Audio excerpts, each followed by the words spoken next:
দিনে সিনেমাকে নতুন রূপ দিতে কাজ করছে বেশ কিছু প্রতিষ্ঠান। ইতালির একটি ল্যাবরেটরিতে জৌলুস ফিরে পাচ্ছে চার্লি চ্যাপলিনের বিভিন্ন চলচ্চিত্র। কোনোটিকে ঝকঝকে রূপ দিতে সময় লাগছে 1 বছরেরও বেশি।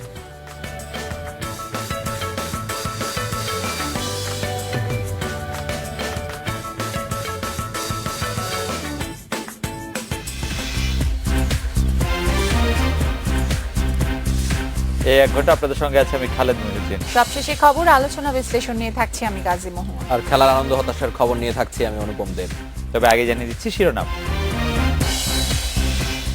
দ্বিতীয় ময়নাতদন্তে দিয়াজের দেহে আঘাতের চিহ্ন, মামলার আসামি 4 ছাত্রলীগ নেতা বহিষ্কার।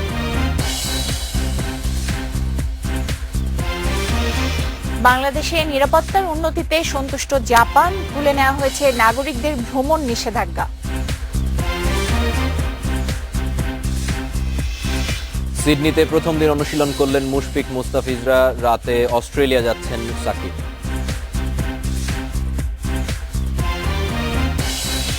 আজ রাত 9টায় বাংলাদেশে মতামত পাঠানোর বিষয় কারখানায় কর্মপরিবেশ। মতামত পাঠাতে পারেন SMS অথবা ফেসবুকে। আপনাদের মতামত জানিয়ে দিচ্ছি সংবাদের পরের অংশে। আদালতের নির্দেশে ছাত্রলীগ নেতা দিয়াজ ইরফান চৌধুরীর মরদেহ কবর থেকে তুলে ফের ময়নাতদন্ত করছেন চিকিৎসকেরা। ঢাকা মেডিকেল কলেজ হাসপাতালে বিকেলে ময়নাতদন্ত শেষে ফরেনসিক বিভাগের প্রধান সোহেল মাহমুদ জানান, দিয়াজের শরীরে আঘাতের চিহ্ন পেয়েছেন তারা। তবে এই বিষয়ে বিস্তারিত জানা যাবে ঘটনাস্থল পরিদর্শন এবং ভিসেরা প্রতিবেদন পাওয়ার পর। নিজ বাসায় দিয়াজের ঝুলন্ত মরদেহ পাওয়ার পর থেকে একে হত্যাকাণ্ড বলে দাবি করে আসছে তার পরিবার। তারা বলছেন এর পেছনে রয়েছে রাজনৈতিক প্রতিপক্ষ। দ্বিতীয় ময়নাতদন্তের সময়ও চট্টগ্রাম থেকে ঢাকায় ছুটে আসেন দিয়াজের মা। এখানেও তার দাবি হত্যা করা হয়েছে দিয়াজকে। 23শে নভেম্বর প্রথম ময়নাতদন্তে একে বলা হয়েছিল আত্মহত্যা, তবে তা প্রত্যাখ্যান করে আদালতে মামলা করেন দিয়াজের পরিবার। ঢাকা মেডিকেল কলেজ হাসপাতালে দ্বিতীয় ময়নাতদন্তের নির্দেশ দেন আদালত। আমি তো মাননীয় মেয়র সাহেবকে বলছিলাম যে ওরা যদি গ্রেপ্তার না হয়, আপনি যদি তাড়াতাড়ি ব্যবস্থা না নেন, আমার ছেলেকে মেরে ফেলবে ওরা। আবুল মনসুর জামশেদ, তারপরে এসিস্ট্যান্ট প্রক্টর আনোয়ার, সমাজতত্ত্ব বিভাগের শিক্ষক, তারপরে আলমগীর টিপু যে ভারপ্রাপ্ত প্রেসিডেন্ট বর্তমান ছাত্রলীগের, আরমান, অভি, ইমতিয়াজ অভি, এরকম মনসুর, মিজান, এরকম আমরা 10 জনের নাম দিয়েছি আর 8-10 জনকে অজ্ঞাতনামা করেছি। পুনরায় ময়নাতদন্তের জন্য শনিবার দিয়াজের মরদেহ আনা হয় ঢাকা মেডিকেলে। রোববার ময়নাতদন্ত করেন 3 চিকিৎসকের একটি বোর্ড। এর চূড়ান্ত প্রতিবেদন দিতে আরও কিছুদিন সময় লাগবে বলে জানিয়েছেন ফরেনসিক বিভাগের প্রধান। এখানে সে মারা গেছে ওই জায়গাটাতে আমরা ভিজিট করব এবং প্রথম ময়নাতদন্তের সময় যারা সাক্ষী হিসাবে ছিল তাদের সাথে আমরা কথা বলবো এবং প্রথম ময়নাতদন্ত যারা সম্পন্ন করেছেন তাদের সাথে আমরা কথা বলবো। আমরা আঘাতের চিহ্ন পাইছি, এই সব কিছু আমরা আমাদের ফাইনাল ওপিনিয়নে জানাবো। 24শে নভেম্বর চট্টগ্রাম বিশ্ববিদ্যালয়ের সাবেক সহকারী প্রক্টর আনোয়ার হোসেন চৌধুরী, ছাত্রলীগের ভারপ্রাপ্ত সভাপতি আলমগীর টিপু সহ 10 জনের বিরুদ্ধে হত্যা মামলা করেন দিয়াজের মা। তবে এখনো আসামি আটক না হওয়ায় বিচার পাওয়া নিয়ে সংশয়ে রয়েছেন তারা। আসিফ জামান সুমিত, ইন্ডিপেন্ডেন্ট নিউজ, ঢাকা। এদিকে চট্টগ্রাম বিশ্ববিদ্যালয়ের 6 ছাত্রলীগ নেতাকে বহিষ্কার করা হয়েছে। তাদের 4 জন ছাত্রলীগ নেতা দিয়াজ হত্যা মামলার এজাহারভুক্ত আসামি। বহিষ্কার হওয়া 6 ছাত্রলীগ নেতাদের মধ্যে রয়েছেন দিয়াজ হত্যা মামলার এজাহারভুক্ত আসামি চট্টগ্রাম বিশ্ববিদ্যালয় শাখার যুগ্ম সাধারণ সম্পাদক আবু তোরাব পরশ, সাংগঠনিক সম্পাদক আরমান, আপ্যায়ন সম্পাদক মিজানুর রহমান ও সদস্য আরিফুল হক অপু। তবে ছাত্রলীগের কেন্দ্রীয় কমিটির সাধারণ সম্পাদক জাকির হোসেন জানিয়েছেন 6 নেতাকে বহিষ্কারের কারণ শৃঙ্খলা ভঙ্গ। দিয়াজের মৃত্যুর ঘটনার সঙ্গে এর সম্পর্ক নেই।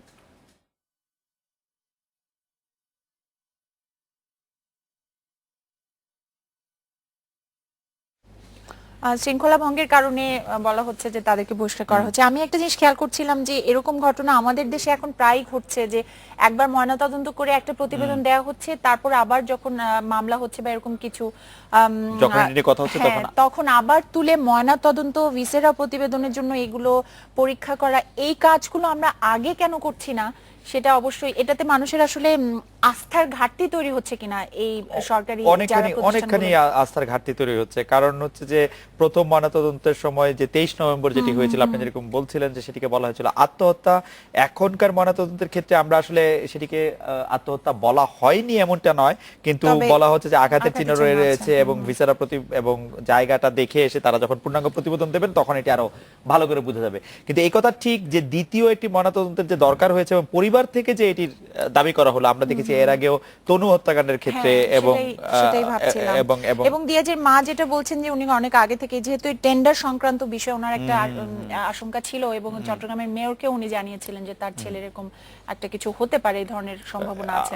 আমার মনে হয় যে সেটি ব্যাপারে তো আসলে খোঁজখবর নেয় দরকার। তবে এই দিয়াজের মৃত্যুটার পর থেকে আমি এক ধরনের মানে তার মৃত্যু আত্মহত্যাই হোক বা আত্মহত্যাই হোক, এই এখনো যে ছাত্রলীগ বা ছাত্র সংগঠন করছেন এমন ব্যক্তিরা এই ধরনের ব্যবসার সাথে সম্পৃক্ত করছেন নিজেদেরকে, যাতে তাদের বেঁচে থাকা বা না থাকার সাথে কত কোটি টাকা আপনি বলছিলেন 95 কোটি টাকার কাজের একটা সংশ্লিষ্টতা থাকে, সেটি আসলে খুব ভালো লক্ষণ না।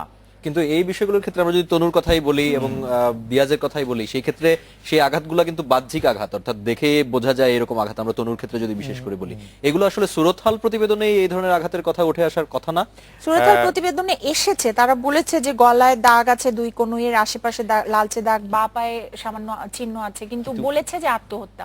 মানে সেখানেই প্রথম অবজেকশন। ময়নাতদন্তে সেই দাগগুলিকে মৃত্যুর বা আত্মহত্যা মানে হত্যাজনিত মৃত্যুর পক্ষে যথেষ্ট এভিডেন্স মনে হয় না। তখন ফরেনসিক ডাক্তাররা কনভিন্স ছিলেন যে আসলে দিয়াজকে কেউ মারেনি। দিয়াজের এই মৃত্যুর পরপরই আমরা সামাজিক যোগাযোগ মাধ্যম এবং সেই সূত্র ধরে আরো কিছু গণমাধ্যমে কিন্তু আমরা দেখেছিলাম যে ছবিটি ছাপা হয়েছে তাতে অনেকেই মানে একটু বিস্ময় প্রকাশ করছেন যে এইভাবে আসলেই আত্মহত্যা করা সম্ভব হয় কিনা। যাই হোক, আমরা অপেক্ষা করতে হচ্ছে যে দেখি মানে আইন তার নিজস্ব গতি ফিরে পায় কিনা। বিচার বিভাগীয় কর্মকর্তাদের জন্য আলাদা আচরণ বিধিমালা, শৃঙ্খলা বিধিমালা এবং জুডিশিয়াল বিধিমালা 2007 সংশোধনের প্রয়োজন নেই বলে সিদ্ধান্ত নিয়েছেন রাষ্ট্রপতি আব্দুল হামিদ। আইন মন্ত্রণালয়ের জ্যেষ্ঠ সহকারী সচিব মোশতাক আহমেদের সই করা এক আদেশে এই তথ্য জানানো হয়েছে। প্রধান বিচারপতি সহ আপিল বিভাগে 8 বিচারকের পূর্ণাঙ্গ বেঞ্চে সোমবার মাজদার হোসেন মামলার শুনানি কার্যতালিকার 1 নম্বরে রয়েছে। এই মামলার শুনানিতে বেশ কয়েকবার অধস্তন আদালতের বিচারকদের শৃঙ্খলা বিধি প্রকাশের আদেশ দেওয়া হলেও বারবার আইন মন্ত্রণালয় সময় নেয়। এরই পরিপ্রেক্ষিতে মঙ্গলবার আইন মন্ত্রণালয়ের 2 সচিবকে তলব করে আপিল বিভাগ। দেশের 13 অভিজাত ক্লাবে টাকার বিনিময়ে হাউজি সহ যে কোনো ধরনের জুয়া খেলায় হাইকোর্টে দেয়া নিষেধাজ্ঞা 8 সপ্তাহের জন্য স্থগিত করেছে আপিল বিভাগ। এই সময়ের মধ্যে হাইকোর্টের দেয়া রুল নিষ্পত্তি করতে বলেছে সর্বোচ্চ আদালত। প্রধান বিচারপতি এসকে সিনহা সহ 4 বিচারকের আপিল বিভাগ রোববার এই আদেশ দেয়। এই আদেশের ফলে 13 ক্লাবে হাউজি, ডাইস ও তাস খেলায় আপাতত কোনো বাধা নেই বলে জানিয়েছেন মামলার এক আইনজীবী। জনস্বার্থে 2 আইনজীবীর করা এক রিট আবেদনের প্রাথমিক শুনানি করে 4 ডিসেম্বর ওই 13 ক্লাবে টাকার বিনিময়ে যে কোনো ধরনের খেলা বন্ধের নির্দেশ দেয় হাইকোর্ট। নিরাপত্তা ইস্যুতে বাংলাদেশে জাপানের নাগরিকদের ভ্রমণ নিষেধাজ্ঞা তুলে নিয়েছে দেশটির সরকার। জাপান সফর শেষে দেশে ফিরে সচিবালয় সংবাদ সম্মেলনে একথা জানিয়েছেন অর্থমন্ত্রী আবুল মাল আব্দুল মুহিত। পাশাপাশি বাংলাদেশে জাপানি বিনিয়োগ নিয়ে যে শঙ্কা দেখা দিয়েছিল তা কেটে যাবে বলেও আশ্বাস দিয়েছেন অর্থমন্ত্রী। গুলশানের হোলি আর্টিজান বেকারিতে জঙ্গি হামলায় জাপানের 7 নাগরিক নিহতের পর বাংলাদেশে ভ্রমণ সতর্কতা জারি করে জাপান। দেশে জাপানি বিনিয়োগেও কমে আগ্রহ। তবে সরকারের জঙ্গি বিরোধী কঠোর অবস্থানে পরিস্থিতির উন্নতি হওয়ায় বাংলাদেশে নাগরিকদের ভ্রমণ নিষেধাজ্ঞা তুলে নিয়েছে জাপান। পাশাপাশি বিনিয়োগে আসছে ইতিবাচক পরিবর্তন। সরকার সিদ্ধান্ত নিয়েছে, এই সংবাদটাই আপনাদের দেওয়ার জন্য দেখেছি। সংবাদ সিদ্ধান্ত নিয়েছে যে ওই অ্যাডভাইসারি বাতিল, মানে বাংলাদেশের সঙ্গে কোনো রকমের সম্পর্কে কোনো ধরনের রিজার্ভেশন আর নেই। নিষেধাজ্ঞা থাকায় জাপানি ব্যবসায়ীরা বাংলাদেশে না আসে অন্য দেশে বসে ব্যবসায়িক চুক্তি করত উল্লেখ করে এখন আর সে অসুবিধা থাকছে না বলে জানান অর্থমন্ত্রী। 1 জুলাইয়ের পরে জাপানের সঙ্গে আমাদের যত নেগোসিয়েশন হয়েছে সবগুলোই আমাদের দেশের বাইরে হয়েছে, থার্ড কান্ট্রিতে, আইদার থাইল্যান্ড, সিঙ্গাপুর, অন্যান্য জায়গায়। মন্ত্রী জানান হোলি আর্টিজানে হামলার মতো ঘটনা ইউরোপের নানা দেশেও ঘটেছে। সে কথা বিবেচনায় রেখেই জাপান সরকার তাদের সিদ্ধান্ত পরিবর্তন করেছে। Mahbub Alam, independent news, Dhaka. নারায়ণগঞ্জে বিএনপির প্রার্থী সাখাওয়াত হোসেন খান দলীয় প্রতীক ধানের শীষের উপর ভর করে ভোটার টানতে চাচ্ছেন। আর দল ও প্রতীক ছাড়াও ব্যক্তি ইমেজ কাজে লাগাচ্ছেন আওয়ামী লীগের প্রার্থী সেলিনা হায়াৎ আইভী। ভোটারেরা বলছেন কেবল দল নয়, ব্যক্তির যোগ্যতাও তাদের কাছে গুরুত্বপূর্ণ। নারায়ণগঞ্জের সিটি কর্পোরেশনে প্রথমবারের মতো দলীয় প্রতীকে মেয়র পদে নির্বাচন হচ্ছে। পরপর 2 বারের নির্বাচিত মেয়র ডাক্তার সেলিনা হায়াৎ আইভী দলের প্রতীক নৌকা নিয়ে নির্বাচনে লড়ছেন। আইভি বলছেন স্থানীয় সরকারের এই নির্বাচনে দলীয় প্রতীকের পাশাপাশি তার অতীতের উন্নয়ন কর্মকাণ্ড ভোটাররা বিবেচনা করবেন। ততটা পার্থক্য দেখতে পাচ্ছি না। আমি যখন ভোটারের মাঝে যাচ্ছি, অনেকেই যেমন আমাকে বলছে যে গতবার দিয়েছি দোয়াত কলমে, এবার দিব নৌকায়, এবং আমি তফাৎ খুব একটা বুঝতে পারছি না আমার মা বোনদের মাঝখানে। তারা আইভি বলতেই বেশি অভ্যস্ত। আইভি বলছে আইভির মার্কাটাকে গতবার ছিল দোয়াত কলম, এবার নৌকা পরিচয় করিয়ে দিতে হচ্ছে যে নৌকা, এবার আইভির মার্কা নৌকা। আইভি নৌকা একাকার, এখানে পার্থক্যর কিছু নাই। বিএনপির প্রতীক ধানের শীষ নিয়ে নির্বাচনী মাঠে আছেন নারায়ণগঞ্জের আইনজীবী নেতা সাখাওয়াত হোসেন খান। সরাসরি দলের রাজনীতি না করলেও আইনজীবী সমিতির নেতা নির্বাচিত হন একাধিকবার। তার দাবি, সুষ্ঠু ভোট হলে ধানের শীষের জয় হবে। উচ্ছ্বাস উদ্দীপনা লক্ষ্য করছি ধানের শীষের নিয়ে এবং আমাকে নিয়ে। তো আমরা খুবই আশাবাদী এবং আমাদের যদি অবাধ নিরপেক্ষ সুষ্ঠু নির্বাচন হয় তাহলে নারায়ণগঞ্জে ব্যাপক ব্যবধানে ইনশাল্লাহ আমরা বিজয়ী লাভ করব। নারায়ণগঞ্জ নগরীর ভোটাররা বলছেন, দলীয় প্রতীক ছাড়াও প্রার্থীদের যোগ্যতা ও উন্নয়ন কর্মকাণ্ড চালানোর সক্ষমতা বিবেচনায় নিচ্ছেন তারা। জনগণের কাজ করে, যে জনগণের পাশে থাকে এমন কিছু ব্যক্তিকে জনগণ নির্বাচন করতে চায়। ভালো করে রাস্তাঘাট থাকবো, সুন্দর থাকবো, বাসায় পানি উঠে ঘরে লড়তে চড়তে পারি না, বাচ্চা কাচ্চালে অনেক অসুবিধা হয় আর কি। যে কাজ করে তার এই দিন। এদিকে সংবাদ সম্মেলন করে নারায়ণগঞ্জ সিটি নির্বাচনের পরিবেশ নিরপেক্ষ রাখতে প্রয়োজনীয় পদক্ষেপ নিতে নির্বাচন কমিশনের প্রতি আহ্বান জানায় সুশাসনের জন্য নাগরিক সুজন। Nafizullah, independent news, Narayanganj. দেশে উদ্বেগজনক হারে বিচার বহির্ভূত হত্যা হচ্ছে বলে অভিযোগ করেছেন বিএনপি মহাসচিব মির্জা ফখরুল ইসলাম আলমগীর। রাজধানীর সেগুনবাগিচায় বিকেলে বাংলাদেশের সাম্যবাদী দলের এক আলোচনায় তিনি অভিযোগ করেন। সংবাদপত্রের পরিসংখ্যান দিয়ে মির্জা ফখরুল বলেন, গত 3 বছরে 422 জন গুম হয়েছেন। দেশে গণতন্ত্র আইনের শাসন থাকলে এমন হতো না বলে মন্তব্য করেন তিনি। সরকার দলীয় নেতারা সত্যি লুকিয়ে মানুষকে বিভ্রান্ত করছেন বলে অভিযোগ করেন তিনি। অধিকার আদায়ে জনগণকে আরো সচেতন হওয়ার আহ্বান জানিয়েছেন বিএনপির মহাসচিব। তুলে নিয়ে যাওয়া হচ্ছে, গুম করে দেওয়া হচ্ছে, হত্যা করা হচ্ছে, বিনা বিচারে হত্যা করা হচ্ছে, কোনো বিচার নেই। আজকে আবার আইনমন্ত্রী বলেছেন যে এই সরকার বিনা বিচারে এক্সট্রা জুডিশিয়াল কিলিং এ বিশ্বাস করে না। প্রতিদিন যে বিনা বিচারে হত্যা করে ফেলে রাখা হচ্ছে, বলা হচ্ছে ক্রস ফায়ারে মারা গেছে। এবার একটি বিরতি নিচ্ছি।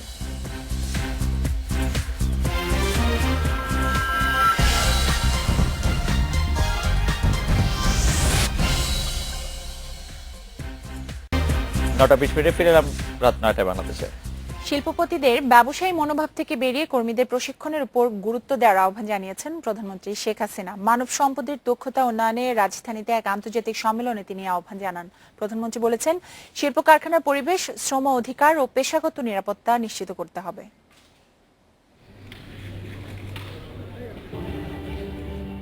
ওসমানী স্মৃতি মিলনায়তনে দক্ষতা, নিয়োগযোগ্যতা ও শোভন কাজ শীর্ষক ঢাকা সামিটের উদ্বোধন করেন প্রধানমন্ত্রী শেখ হাসিনা। তিনি বলেন, নতুন কর্মসংস্থানের মাধ্যমে দারিদ্র্য কমানো সহজ হবে।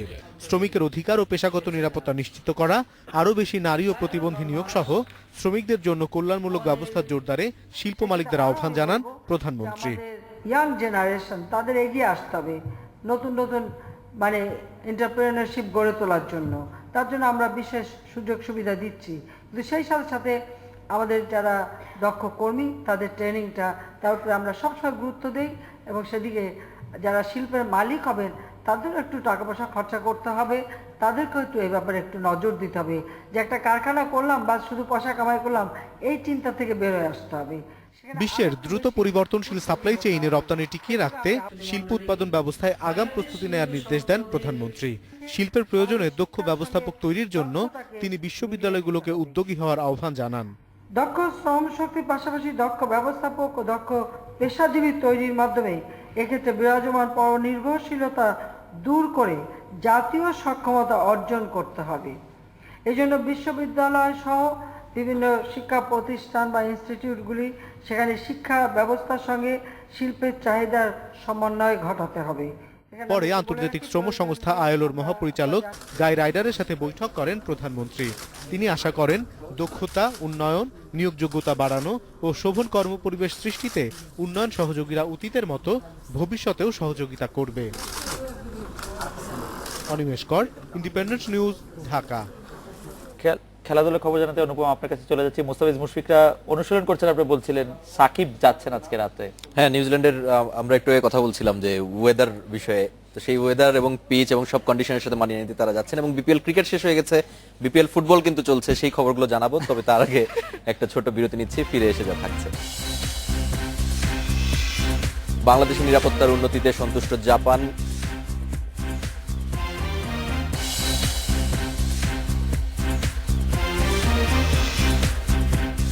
যুব এশিয়া কাপ খেলতে মঙ্গলবার শ্রীলঙ্কা যাচ্ছে জুনিয়র টাইগাররা, ভাবনায় 2018 যুব বিশ্বকাপ।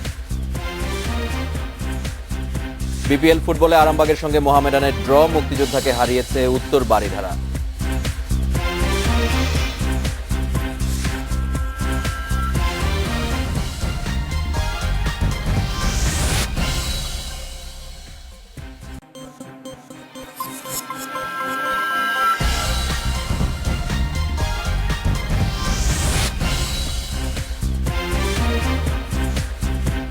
রাত 9:29 ফিরে এলাম রাত 9টা বাংলাদেশে।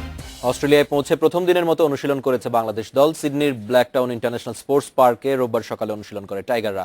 26 ডিসেম্বর থেকে নিউজিল্যান্ডের বিপক্ষে পূর্ণাঙ্গ সিরিজ খেলবে বাংলাদেশ। তার আগে কন্ডিশনের সঙ্গে মানিয়ে নিতে অস্ট্রেলিয়ায় গেছে দল। প্রথম দফায় মুশফিকুর রহিমের নেতৃত্বে 11 সদস্যের দল বাংলাদেশ ছাড়ে বৃহস্পতিবার। শনিবার রাতে অস্ট্রেলিয়া যান মাশরাফি সহ 9 ক্রিকেটার। ব্যক্তিগত কারণে সাকিব আল হাসান যাচ্ছেন আজ, মেহেদি মারুফ ও রুবেল হোসেন যাবেন সোমবার। অস্ট্রেলিয়ায় সিডনি থান্ডার্স ও সিডনি সিক্সার্সের সাথে দুটি প্রস্তুতি ম্যাচ খেলবে বাংলাদেশ। যুব এশিয়া কাপ খেলতে মঙ্গলবার শ্রীলঙ্কায় যাচ্ছে বাংলাদেশ অনূর্ধ্ব 19 দল। নতুন দল নিয়ে আশাবাদী অধিনায়ক ও কোচ। 2018 যুব বিশ্বকাপ সামনে রেখে অভিজ্ঞতা বাড়াতেই শ্রীলঙ্কায় যাচ্ছে জুনিয়র টাইগাররা। 2018-তে নিউজিল্যান্ডে অনূর্ধ্ব 19 বিশ্বকাপ, তারও 2 বছর আগে জুনিয়র টাইগারদের প্রস্তুতি শুরু হয়ে গেছে। যুব বিশ্বকাপকে সামনে রেখে প্রথম টুর্নামেন্ট খেলতে যাচ্ছে বাংলাদেশ। শ্রীলঙ্কায় শুরু হচ্ছে এশিয়া কাপ। 8 দলের টুর্নামেন্টে বি গ্রুপে বাংলাদেশের প্রতিপক্ষ পাকিস্তান, আফগানিস্তান ও সিঙ্গাপুর। এই গ্রুপে বর্তমান চ্যাম্পিয়ন ভারতের সঙ্গী শ্রীলঙ্কা, নেপাল ও মালয়েশিয়া। টুর্নামেন্টকে সামনে রেখে 4 মাসের প্রস্তুতি নিয়েছে সাইফ হাসানের দল। গত যুব দল থেকে সাইফ ছাড়াও আছেন পেসার আব্দুল হালিম। বিপিএলে চমক দেখানো আফিফ হোসেন স্পিনে শক্তি বাড়িয়েছেন। সবাই খুব ওয়েল প্রিপেয়ার্ড। ইনশাল্লাহ সামনে যে টুর্নামেন্ট আসতেছে এখানে আমরা ভালো খেলতে পারবো। ম্যাচ বাই ম্যাচ আমরা খেলবো, যত এক্সপিরিয়েন্স নিতে পারবো সেটা কাজে দেবে আমাদের ফিউচারে। বর্তমান দলটায় অনেকদিন ধরে একসাথে খেলছে সবাই। অনূর্ধ্ব 13, 15 ও 17 দল থেকে এসেছেন 19 দলে। দলের বন্ধনটাই ইয়াং টাইগারদের মূল শক্তি। তাদেরকে নিয়ে এখনই আমরা কাজ করছি যাতে ওই সময়টা তারা একটা ভালো এক্সপিরিয়েন্স নিয়ে, আমরা সবাই জানি ওটা নিউজিল্যান্ডে হবে, তা ওই প্রিপারেশনটা আমরা এখানে ভালোই করেছি। আমরা সবসময় রেগুলার বলারদের খেলছি, ঠিক আছে? ওইখানে হয়তো বা কিছু সারপ্রাইজ বলার আসতে পারে। গতবারের প্লেয়াররা কয়জন প্লেয়াররা এই বছর খেলবে ওগুলোর নাম কালেক্ট করা এবং কিছুটা ধরন আমরা আসলে ভিডিও ফুটেজে আসলে ওরা রিহার্সালটা করেছে। মঙ্গলবার শ্রীলঙ্কায় যাবে বাংলাদেশের যুবারা। ওই দিনই শুরু হবে 8 দলের টুর্নামেন্ট, তবে বাংলাদেশ নামবে বৃহস্পতিবার। Saiful Majumder, independent news, Dhaka. মুম্বাই টেস্টে হার এড়ানোর কঠিন চ্যালেঞ্জ নিয়ে পঞ্চম দিন নামবে ইংল্যান্ড। চতুর্থ দিন শেষে 49 রানে পিছিয়ে আছে কুকের দল। দ্বিতীয় ইনিংসে ইংলিশদের সংগ্রহ 6 উইকেটে 182 রান। 231 রানে পিছিয়ে থেকে দ্বিতীয় ইনিংসে ব্যাট করতে নেমে শুরুটা ভালো হয়নি ইংলিশদের। আউট হন লিস্টার কুক, কিটন জেনিংস ও মঈন আলী। চতুর্থ উইকেটে 92 রান তুলে বিপর্যয়ে সামাল দেন জো রুট ও জনি বেয়ারস্টো। রুটকে 77 রানে ফিরিয়ে ইংলিশদের প্রতিরোধ ভাঙেন জয়ন্ত ইয়াদব। এরপর এক প্রান্তে 50 করে অপরাজিত থাকেন জনি বেয়ারস্টো, কিন্তু বেন স্টোকস ও জ্যাক বল সঙ্গ দিতে পারেননি। এর আগে প্রথম ইনিংসে 631 রানে অল আউট হয় ভারত। অষ্টম উইকেটে কোহলি ও ইয়াদবের রেকর্ড 241 রানের জুটিতে ভারতের স্কোর 600 ছাড়ায়। কোহলি এক বর্ষপঞ্জিকায় তুলে নেন তৃতীয় ডাবল সেঞ্চুরি, ইয়াদবের ক্যারিয়ারের প্রথম সেঞ্চুরি। ইংল্যান্ড প্রথম ইনিংসে করে 400 রান। 5 ম্যাচ সিরিজে 2-0 এগিয়ে ভারত। বিপিএল ফুটবলে মোহামেডানের সঙ্গে 2-2 গোলে ড্র করেছে আরামবাগ ক্রীড়া সংঘ। 19 ম্যাচে 18 পয়েন্ট হলেও রেলিগেশন সংখ্যা কাটেনি মোহামেডানের। দিনের আরেক ম্যাচে মুক্তিযোদ্ধা সংসদ ক্রীড়া চক্রকে 1-0 গোলে হারিয়েছে উত্তর বারিধারা ক্লাব। নামের ভারে টিকে থাকা মোহামেডান স্পোর্টিং ক্লাবের বিপিএল ফুটবলে এবারের লড়াইটা রেলিগেশন ঠেকানোর। সেজন্য পূর্ণ 3 পয়েন্টের লক্ষ্যে আরামবাগের বিপক্ষে নেমেছিল সাদা কালোরা। তবে 16 মিনিটেই পিছিয়ে পড়ে তারা। সাজিদুর রহমান সাজিদের গোলে লিড নেয় আরামবাগ ক্রীড়া সংঘ। 34 মিনিটে সমতা আনে মোহামেডান। সাদা কালোদের ম্যাচে ফেরান তৌহিদুল আলম সবুজ। বিরতির পর আবারও পিছিয়ে পড়ে সাদা কালোরা। 73 মিনিটে জাফর ইকবালের গোলে আবারও লিড নেয় আরামবাগ। চলে গেল জালে, গোল! ম্যাচ শেষের 3 মিনিট আগে মোহামেডান ডাগআউটে স্বস্তি আনেন বিদেশি রিক্রুট প্যাট্রিক। 19 ম্যাচে 18 পয়েন্ট নিয়ে আপাতত মান বাঁচলেও রেলিগেশন সংখ্যাটা থেকেই গেল সাদা কালোদের। একেবারেই অন্তিম লগ্নের দিকে মোহামেডান। দিনের আরেক ম্যাচে উত্তর বারিধারার কাছে হোঁচট খেয়েছে মুক্তিযোদ্ধা সংসদ ক্রীড়াচক্র। ম্যাচের প্রথমার্ধে গোলের কোনো সুযোগই তৈরি করতে পারেনি অলরেডরা। দ্বিতীয়ার্ধের শুরুতেই মুক্তিযোদ্ধার নাইজেরিয়ান ফরওয়ার্ড সিমনের শট ঠেকিয়ে দলকে নিরাপদে রাখেন বারিধারা গোলকিপার রাজীব। ভলিটা নিয়েছিলেন এক্ষেত্রে সিমন জ্যোতিকা। ম্যাচের ডেডলক ভাঙে 67 মিনিটে, লিড নেয় উত্তর বারিধারা। চামারা সারার অ্যাসিস্টে স্কোর করেন তাদের ব্রাজিলিয়ান ফরওয়ার্ড লিওনার্দো লিমা। ম্যাচের একেবারে শেষ মুহূর্তে আবারও ভাগ্য দেবতা হতাশ করেন মুক্তিযোদ্ধাকে। সিমনের শট ফিরে আসে বারে লেগে। হারলেও 26 পয়েন্ট নিয়ে 5 নম্বরই থাকলো মুক্তিযোদ্ধা। তবে জয়ের পর তলানি থেকে এক ধাপ প্রমোশন হয়েছে বারিধারার। আমিরুল লতিফ, ইন্ডিপেন্ডেন্ট নিউজ, ঢাকা। খেলার খবরে এই ছিল আমার কাছে, আরো কিছু খবর জানবো খালেদ এবং মহুয়ার কাছ থেকে। অনুপম, আপনাকে ধন্যবাদ। মানবতা বিরোধী অপরাধে দণ্ডিতদের সম্পত্তি বাজেয়াপ্ত করতে আইনের খসড়া তৈরির কাজ চলছে বলে জানিয়েছেন আইনমন্ত্রী আনিসুল হক। ব্রাহ্মণবাড়িয়া ও গাইবান্ধার ঘটনায় অপরাধীদের দৃষ্টান্তমূলক শাস্তি দেওয়া বলেও জানিয়েছেন তিনি। আন্তর্জাতিক মানবাধিকার দিবস উপলক্ষে ঢাকায় এক অনুষ্ঠানে তিনি একথা জানান। দীর্ঘদিন ধরে যুদ্ধাপরাধীদের সম্পত্তি বাজেয়াপ্ত করার দাবি করে আসছে মুক্তিযোদ্ধা সহ সমাজের বিভিন্ন স্তরের মানুষ। কিন্তু আইনমন্ত্রী বলে আসছিলেন এজন্য নতুন আইন করতে হবে, আর বিচারাধীন মানবতা বিরোধী অপরাধীদের সম্পত্তি বাজেয়াপ্তের ক্ষেত্রে বিদ্যমান আইনের সংশোধন প্রয়োজন হবে। এবার মন্ত্রী জানালেন কাঙ্ক্ষিত সেই আইন তৈরির কাজ চলছে। আইন করার ব্যাপারে ড্রাফট চলছে। মানুষের জন্য ফাউন্ডেশনের মানবাধিকার পদক প্রদান অনুষ্ঠানে আইনমন্ত্রী জানান, ব্রাহ্মণবাড়িয়ার নাসিরনগরে ও গাইবান্ধার গোবিন্দগঞ্জে যে ঘটনা ঘটেছে তা নির্মম। এজন্য দায়ীদের দৃষ্টান্তমূলক শাস্তি নিশ্চিত করা হবে। নাসিরনগরের অপরাধীরা, গোবিন্দগঞ্জের অপরাধীরা এবং এই রকম কর্মকাণ্ডে যারা লিপ্ত আছে তাদেরকে অবশ্যই বিচারের কাঠগড়ায় আনা হবে, এবং তাদেরকে শুধু বিচারের কাঠগড়ায় আনা হবে না, তাদেরকে দৃষ্টান্তমূলক সাজা দেওয়ার জন্য যা যা করতে হয় তাই করা হবে। আর তাদেরকে শাস্তি দিয়ে উদাহরণ রাখা হবে যে এরকম অপরাধ করলে এই শাস্তি পেতে হয়। এবং বাল্যবিবাহের ক্ষেত্রে 18 বছরকেই উপযুক্ত বয়স হিসেবে বিবেচনা করা হবে জানিয়ে মন্ত্রী বলেন, বিশেষ পরিস্থিতিতে আদালতের অনুমোদন সাপেক্ষে কেবল তা শিথিলযোগ্য বিবেচিত হবে। জান্নাতুল ফেরদাউস, ইন্ডিপেন্ডেন্ট নিউজ, ঢাকা। আরো খবর জানানোর আগে নিচ্ছে একটি বিরতি। বিরতি পর জানিয়ে ফিরছি। মিশর ও সোমালিয়ায় বোমা বিস্ফোরণে অন্তত 54 জন নিহত।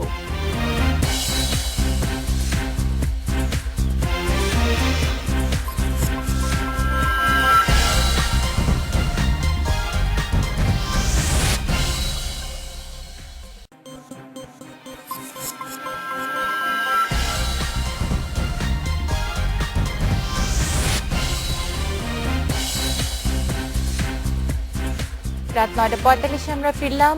কারখানায় কর্মপরিবেশ, এই বিষয়ে আপনাদের মতামত জানতে চেয়েছিলাম আমরা। তুষার বলছেন কারখানা পরিবেশ উন্নত না করলে পোশাক খাতে সুনাম দিনে দিনে নষ্ট হয়ে যাবে। রানা বলছেন মালিক পক্ষ শ্রমিকদের মেশিন মনে না করে যদি মানুষ মনে করতো তাহলে সবই উন্নত হতো। মিঠু বলছেন মালিক পক্ষ যখন বলে শ্রমিকের চেয়ে পোশাকের দাম বেশি, সেখানে কর্মপরিবেশ উন্নতির আশা করি না। হাসিব বলছেন দেশ এখন গণতন্ত্রের নয় প্রভাবতন্ত্রে চলে, যার ফলে স্বাধীনভাবে কথা ও কাজের সুযোগ নেই। ভালো বলছে তো, প্রভাবতন্ত্র। হাসান, সুস্থ পরিবেশ কোথাও নেই, আছে স্বজনপ্রতি বৈষম্য আর ক্ষমতার অপব্যবহার। ইমরান বলছেন পোশাক কারখানায় মনিটরিং সিস্টেম চালু করা জরুরি। সোহেল বলছেন মালিক পক্ষ শ্রমিকদের কথা চিন্তা না করে মুনাফা নিয়ে ব্যস্ত, তাই শ্রমিক কোনো সুযোগ সুবিধা পায় না।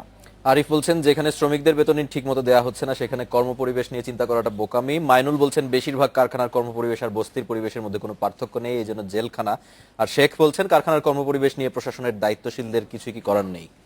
এই কর্মপরিবেশ নিয়ে কথা হচ্ছে, কিন্তু আমার কিন্তু এই মুহূর্তে মনে পড়ছে যে পোশাক কারখানার কথাই যেহেতু হচ্ছে, সেখানে আমি বলি যে নিট, ডেনিম এবং ওভেন, এই 3 ধরনের পোশাকের মধ্যেই, পোশাক তৈরিকারকদের মধ্যে কিন্তু সর্বশ্রেষ্ঠ 3টি কারখানা বাংলাদেশে অবস্থিত, এবং তারা যেটি করছেন সেটি তারা ভালো ব্যবসাও করছেন, এবং সবচেয়ে মানে এই পুরো দুনিয়ার মধ্যে সবচেয়ে ভালো কারখানাটি তারা বানিয়েছেন। পরিবেশ বান্ধব, কর্মপরিবেশের দিক দিয়ে কোন safe। তিনটি, আমার এই মুহূর্তে এনভয়ের কথা মনে পড়ছে, ডেনিমের ক্ষেত্রে এনভয় সবচেয়ে বেশি আছেন। তারপর আমাদের মানে তিনটি কারখানা। মিঠু বলছেন এই কথাটা ভালো লেগেছে, মালিক পক্ষ যখন বলে শ্রমিকের চেয়ে পোশাকের দাম বেশি সেখানে কর্মপরিবেশ উন্নতি আশা করি না। মালিক পক্ষ এই ধরনের কথা বলে, আমি আসলে আমি এটা শুনি নাই। এটা হয়তো ভেতরে কোনো কারখানা ভেতরে বলে থাকতে পারেন যে তোমাদের চেয়ে তোমরা যেটা করছো সেটির দাম আসলে অনেক বেশি, আমার কাছে সেটি আসলে অনেক গুরুত্বপূর্ণ। সে তো মালিক পক্ষ বা মালিক পক্ষের নিয়োজিত কোনো লোক এরকম বলে থাকতে পারেন, তবে এটা কতটা ভালো প্র্যাকটিস সেটা নিয়ে আমার সন্দেহ আছে। এবং আমি আবারও বলছি যে বাংলাদেশেই কিন্তু সম্ভব হয়েছে যে 3টি বিশ্বের সবচেয়ে নন্দিত কারখানা, পাশাপাশি অনেকগুলি কারখানাই বাংলাদেশে অনেক ভালো কাজ করছে। আমরা বাকিগুলোরও এরকমই ভালো আশা করব। আপনাদের অনেক ধন্যবাদ আপনাদের মতামতের জন্য। মিশরে কায়রোর গির্জায় উপাসনার সময় বোমা বিস্ফোরিত হয়ে প্রাণ হারিয়েছেন নারী, শিশু সহ 25 জন। এই ঘটনায় 3 দিনের রাষ্ট্রীয় শোক ঘোষণা হয়েছে দেশটিতে। আর সোমালিয়ার মোগাদিসুতে আত্মঘাতী গাড়ি বোমা হামলায় নিহত হয়েছে অন্তত 29 জন। কায়রোর সেন্ট পিটার্স গির্জাটি সেন্ট মার্কস ক্যাথেড্রালের অংশ। মিশরের অর্থোডক্স খ্রিস্টানদের প্রধান এই উপাসনা কেন্দ্রেই থাকেন তাদের প্রধান পোপ দ্বিতীয় টাওয়ারড্রস। রোববার স্থানীয় সময় সকাল 10টার দিকে গির্জায় উপাসনার মধ্যেই ঘটে বোমা বিস্ফোরণ। ছবি ও ভিডিওতে দেখা যায় বিস্ফোরণে গির্জার ব্যাপক অংশের বেশ ক্ষতি হয়েছে, ভেঙে গেছে জানালা ও ছাদের কিছু অংশ। উপাসনা চলছিল, আমি বেরিয়ে যাওয়ার ঠিক 2 মিনিট পরেই ঘটে বিস্ফোরণ। নিরাপত্তা রক্ষীরা রাস্তায় গাড়িতে ছিলেন, গির্জার দরজায় কেউ ছিলেন না।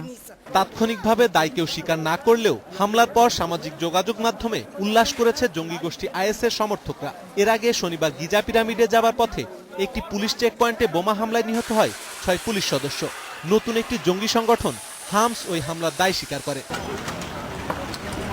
ওদিকে সোমালিয়ার রাজধানী মোগাদিসুর বন্দর সংলগ্ন একটি পুলিশ ক্যাম্প লক্ষ্য করে গাড়ি বোমার বিস্ফোরণ ঘটায় এক আত্মঘাতী।